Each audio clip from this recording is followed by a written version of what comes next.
Hello friends and welcome. It's Kevin Esty from Stamping Just for Fun. I'm an independent Stampin' Up! Demonstrator located in Atlantic Canada, Nova Scotia.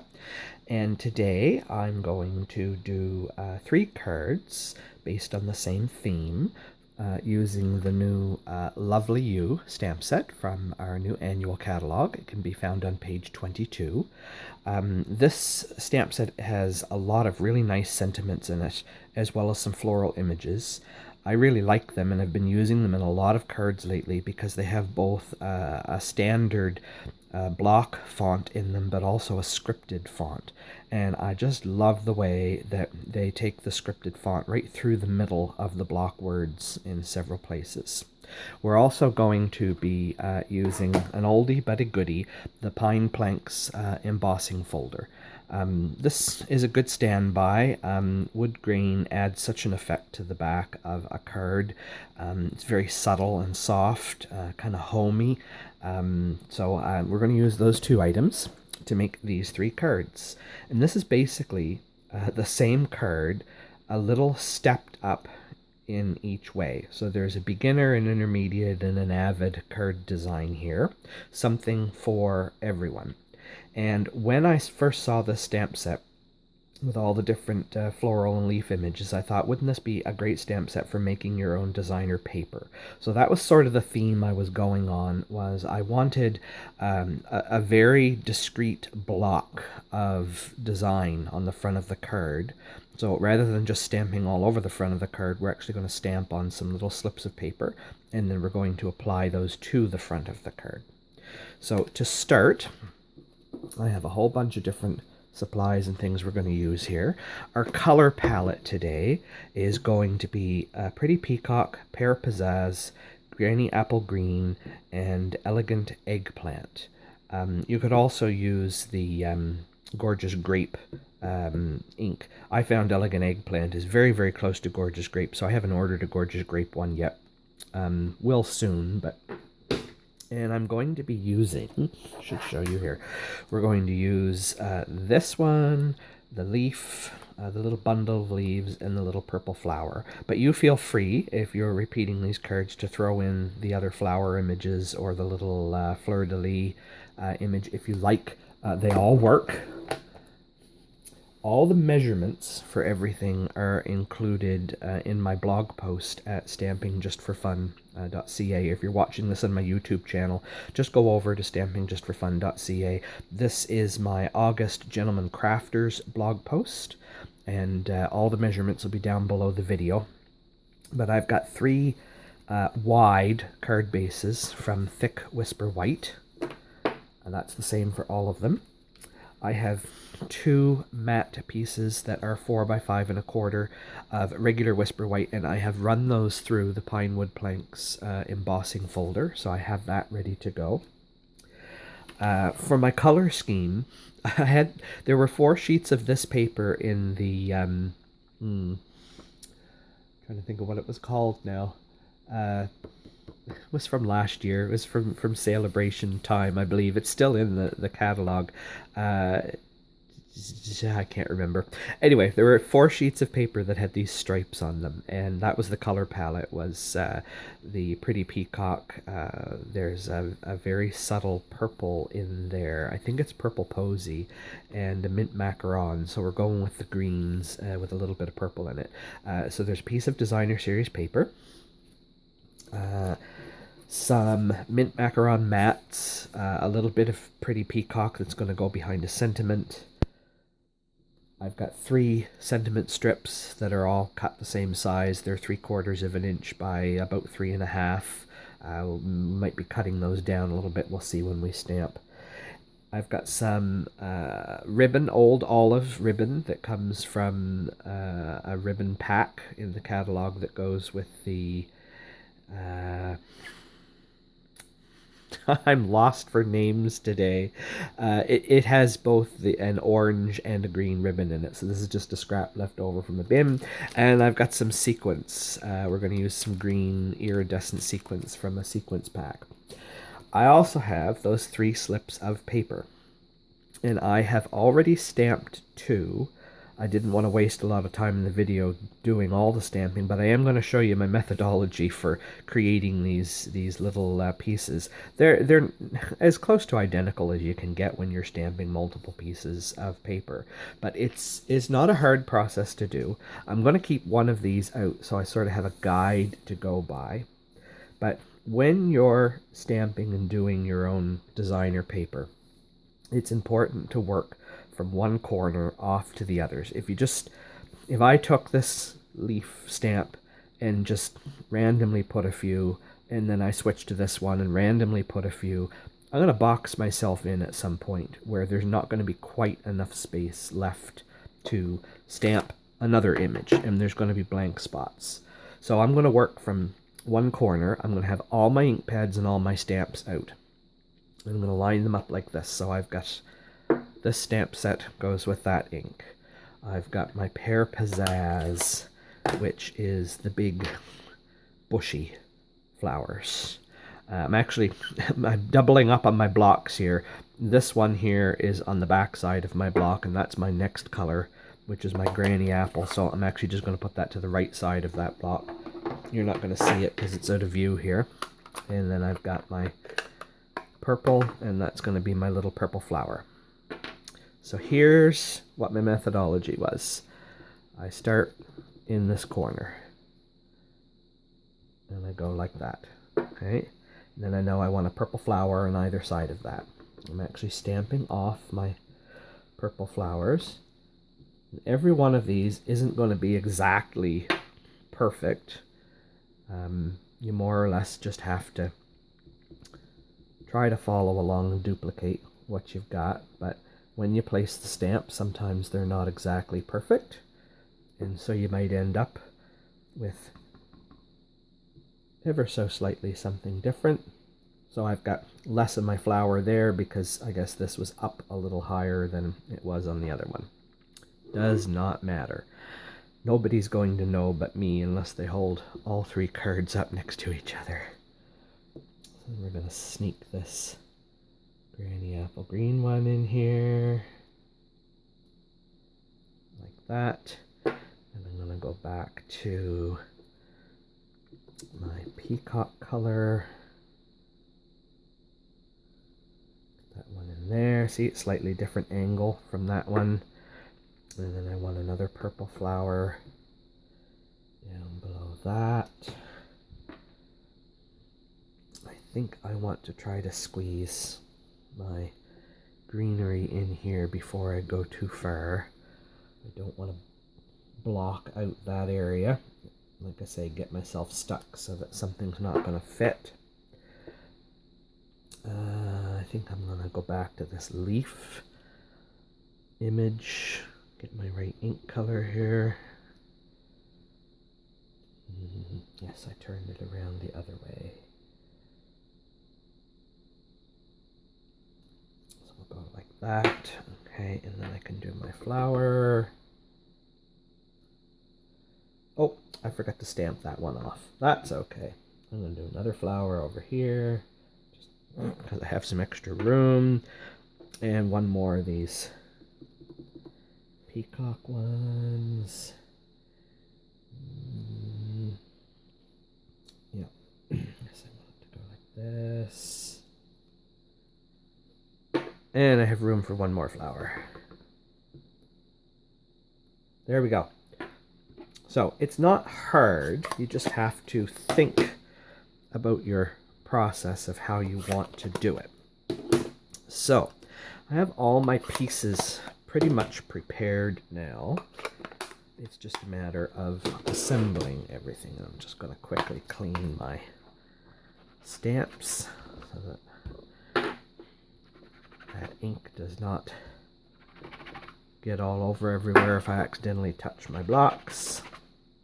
There we are. Oh, there is one more little bit of stamping we can do.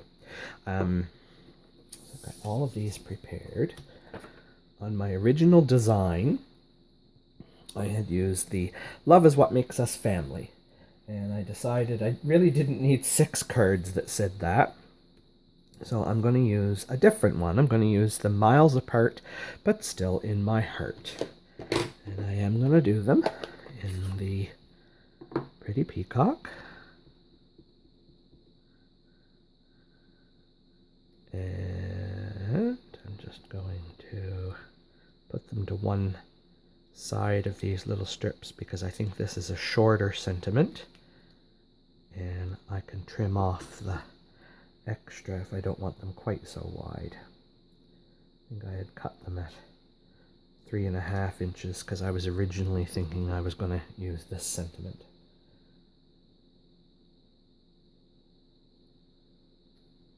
Okay, I have that. So my stamping is complete.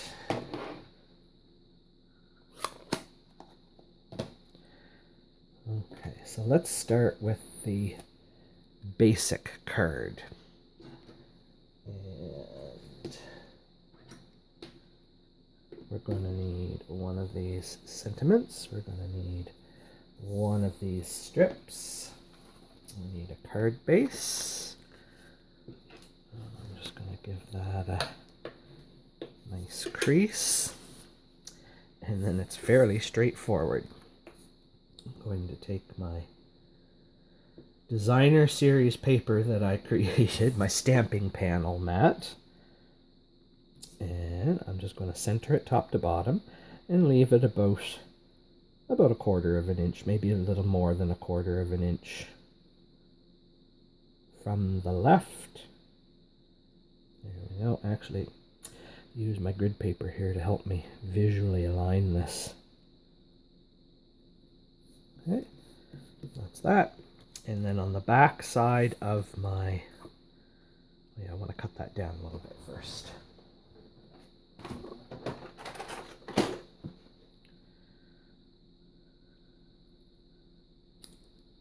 On the back side of this, I am going to put some dimensionals. 3 should do.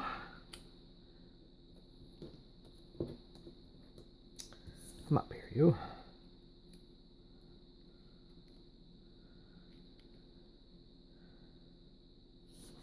And I'm just going to go towards the bottom rather than right in the middle, but you place it where you like it. And I'm trying to keep it level across the bottom and about the same distance from this edge as I had from this edge over here. Okay, then we just need some sequins. And for sequins, I like to put them down. Oh, these ones already have the sticky on them. I was just thinking these weren't the sticky ones. So I was going to use leftover glue dots from a paper pumpkin. These are excellent for sticking sequins. That's exactly what they have on the back here of these pre-adhesive ones. Yeah. I'm going to do like I did on my sample. I'm just going to, there we go. So that's the simple version, the basic version of the card. Okay. Then let's step that up a little bit. We're going to take a basic card base, wide, thick Whisper White card base. And then I have cut, actually I think at the beginning of my video I had said what would be usually a standard front card mat is 1/4 inch smaller. But really I wanted it to cover the whole front of the card. And if you don't want to do a separate piece, you can stick just one end of this into the embossing folder and send it through and emboss it directly. But I find that sometimes that weakens your card a little, especially when you have a folder like this Pinewood Planks one that has lots of lines that run across it. The card becomes very floppy. So I've cut these actually at 5.5 by 4 1/4. They're exactly the same size as the front of the card. So I'm just quickly going to put that on there. No one knows the difference. They wouldn't know that it wasn't the front of the card, and it just makes it a little heavier. Then I'm going to add to my piece of created designer paper, my stamping mat, a little mat of mint macaron that is the same width but just a 1/4 of an inch taller.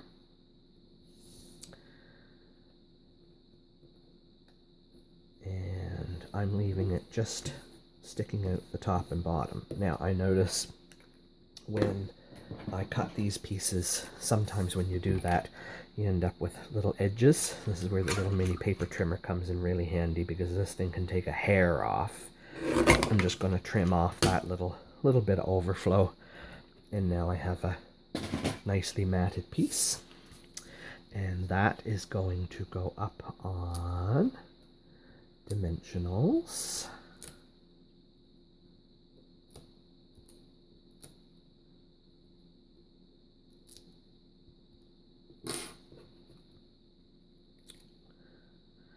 On top of the front in exactly the same way as I did the basic card, but this is just adding a little bit of depth, whatever, to it. So same thing, centered from top to bottom, about 1/4 of an inch from the left, and down that goes. And then I have my sentiment tag, and what's a little bit different about this is it gets one dimensional on this end of it, like that, because this is already bumped up, and some liquid glue on the rest of it. Oop, getting my fingers all on my glue here. There we are. And then the same thing, about, and I'm just keeping this up because I can wiggle this around while my glue is still wet.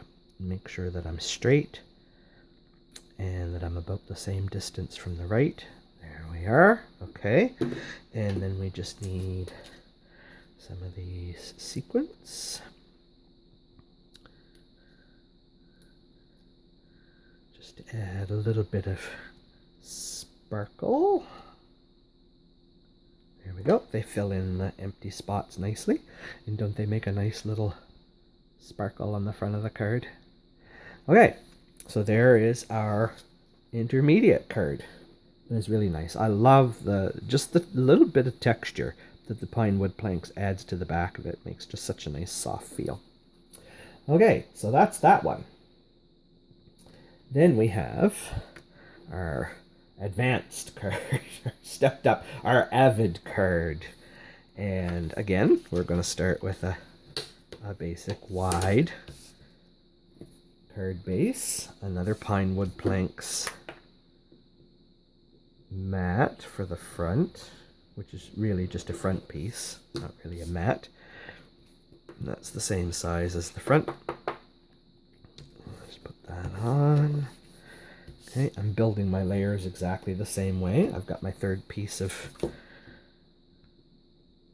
my stamped designer paper, and I'm going to put that on here.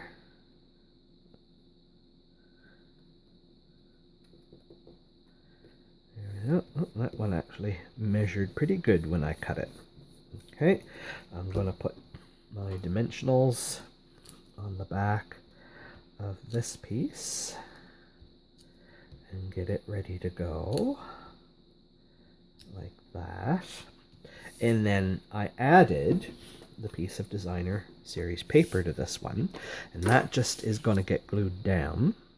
Best Dressed, that's the name of the paper. You know, sometimes when you're trying too hard to think about something, you can't remember what it is, and then the minute I flipped it over and saw the purses, and I thought about the purses and the lipstick and all that stuff that women do to get dressed and ready to go, I remembered the name.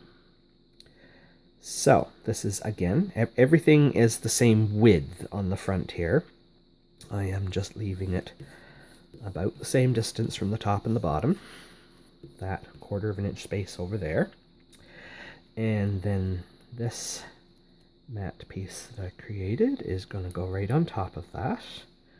And the designer series paper just peeks out from beneath and just adds that extra layer of interest to the front of the card by having a different pattern, some different color.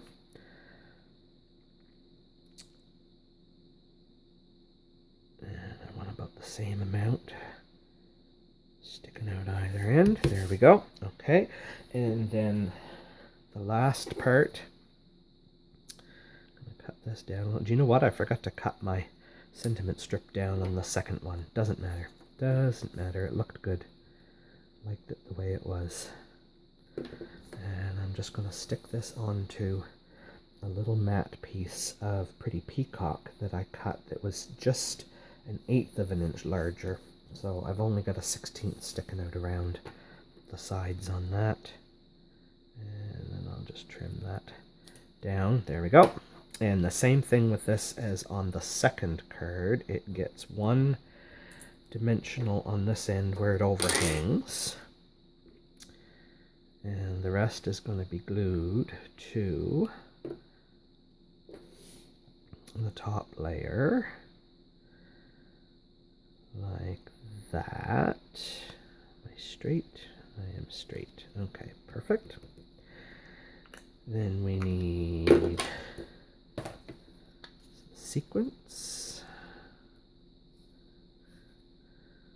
There. Maybe one off down here. And I don't know, there's an empty spot. No, I don't want to crowd it. Nice empty spot right there. Okay. And then the last thing is a little bow, just for some added interest.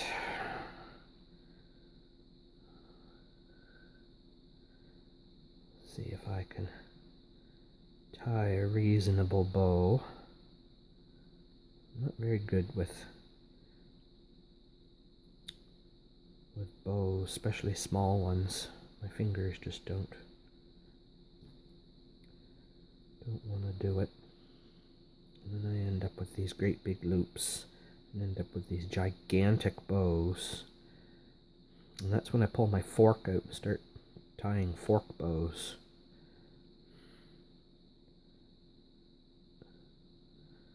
Oh, by Dodge, I think I got it. Thank God for the tweezers, though. All right. Hot diggity. And I'm just going to use a little glue dot here. Pick that up. Oh, I put my sequence right where I had my bow. That's okay. I'm going to put the bow up a little higher on this one. There we are. So, basic, intermediate, with just adding a little bit of color, some texture with the extra matte layer on the front, and then the same thing again, the matte layer, the matte with the mint macaron, and adding a little bit of DSP to it, a bow, and an extra little bit of cardstock, colored cardstock underneath of the sentiment tag. And that is how you can take the same card design and just step it up a little bit, depending upon your skill level, or if you're using this as a class or something, depending upon how much time and effort you want to put into a particular card. There's something here for everybody to do, and everybody can do the stamping. The stamping is easy. Just remember, start in one corner and work your way across as you go so that you don't box yourself in.